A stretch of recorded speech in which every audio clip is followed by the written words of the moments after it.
Salut la team, aujourd'hui je fais une petite vidéo théorie sur Thor, Love et Thunder. Si la vidéo te plaît, n'hésite pas à liker et surtout à t'abonner. Balance ton petit commentaire. Est-ce que t'es prêt? Let's go. Thor, Love and Thunder présentera le méchant Gorr, The God Butcher, et cette théorie explique pourquoi il s'en prendra à Thor et comment son histoire changera dans l'univers cinématographique Marvel.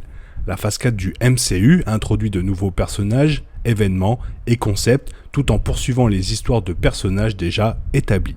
Parmi ceux-ci se trouve Thor, qui après le succès de Thor Ragnarok et le développement que le personnage a connu depuis, a obtenu un 4e film solo intitulé Thor, Love and Thunder.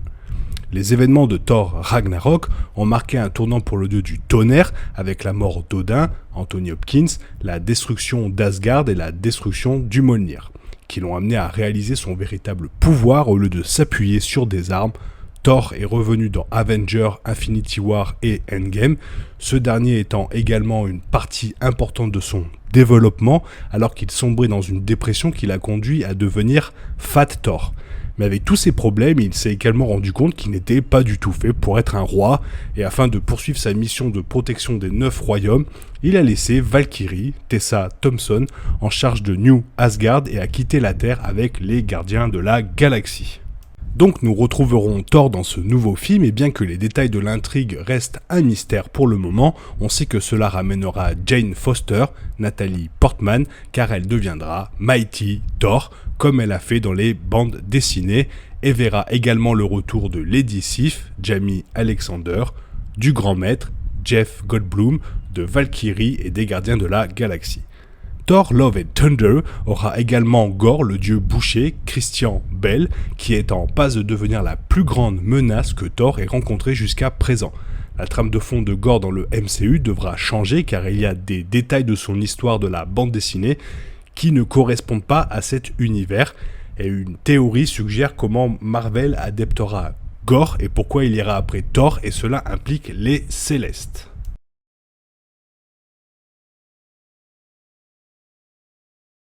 Gorr, le boucher des dieux, a une histoire tragique et complexe dans Marvel Comics. Gorr est né sur une planète sans nom où les tremblements de terre, le manque d'eau et les animaux sauvages étaient courants, et ses habitants étaient au bord de la famine.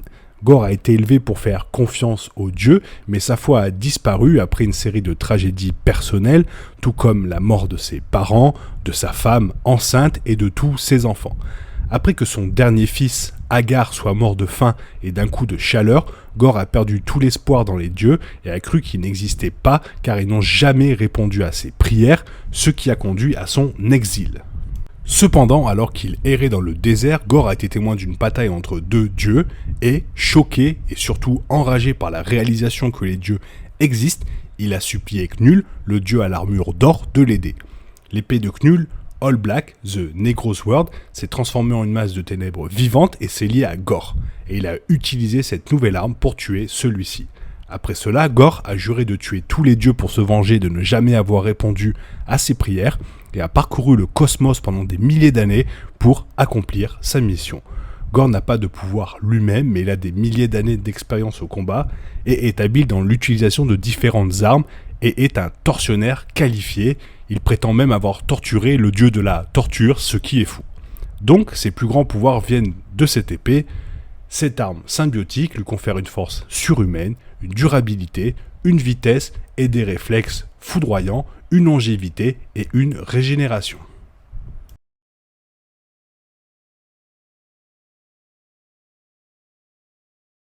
Le MCU a une variété d'êtres puissants avec les dieux asgardiens, les éternels et les célestes, et tandis que Thor, Love et Thunder mettra en vedette Zeus, Russell Crowe, aucun autre dieu n'est apparu dans le MCU pour le moment.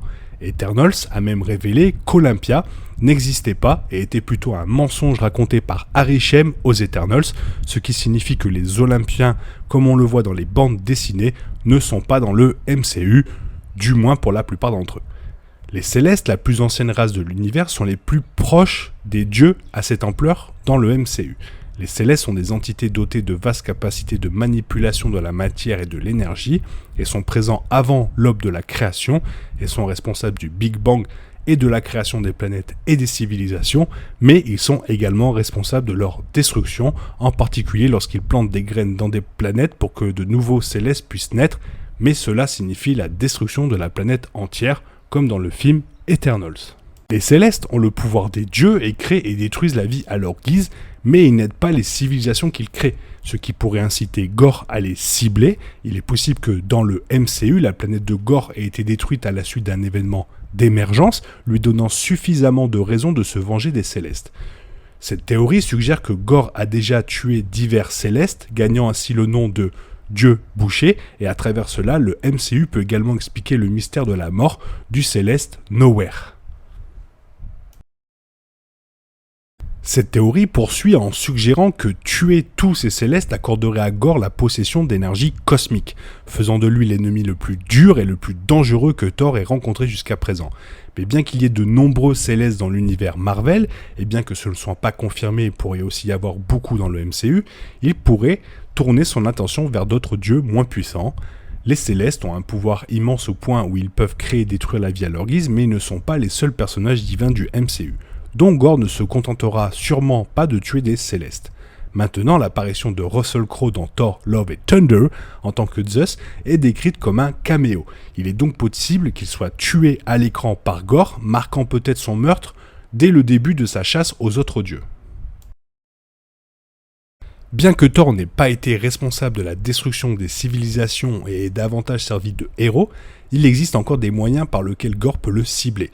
Dans les bandes dessinées, Thor a trouvé le corps d'un dieu et plus tard, alors qu'il accompagnait une partie des raids vikings, il a trouvé des dieux slaves morts. Il a ensuite été attaqué par Gorr qui a tenté de torturer le dieu du tonnerre pour obtenir des informations sur l'emplacement d'Asgard.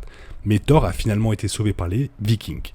Après cela, Gorr et Thor se sont impliqués dans une bataille qui a duré des siècles et s'est déroulée à différents endroits et moments dans le temps, alors que Gorr utilisait le sang des dieux du temps pour traverser le flux temporel et poursuivre différentes versions de Thor. Ça, c'est très intéressant.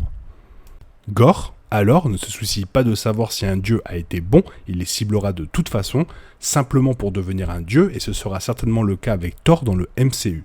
Si le meurtre de Zeus est le déclencheur de la chasse aux dieux dans Thor, Love and Thunder, Thor pourrait partir en quête pour trouver le responsable, le conduisant directement à Gorr. L'avenir du MCU de Thor après Thor, Love and Thunder est inconnu pour le moment, mais avec Jane Foster devenant Mighty Thor, Valkyrie est la roi d'Asgard et l'équipe originale des Avengers n'est plus active, il y a suffisamment de raisons de croire que cela pourrait être sa dernière aventure dans le MCU. Maintenant, la question de savoir c'est s'il va mourir ou s'il va simplement prendre sa retraite. Dans les bandes dessinées, Thor a finalement réussi à tuer Gorr, mais cela pourrait prendre un autre tournant dans le MCU.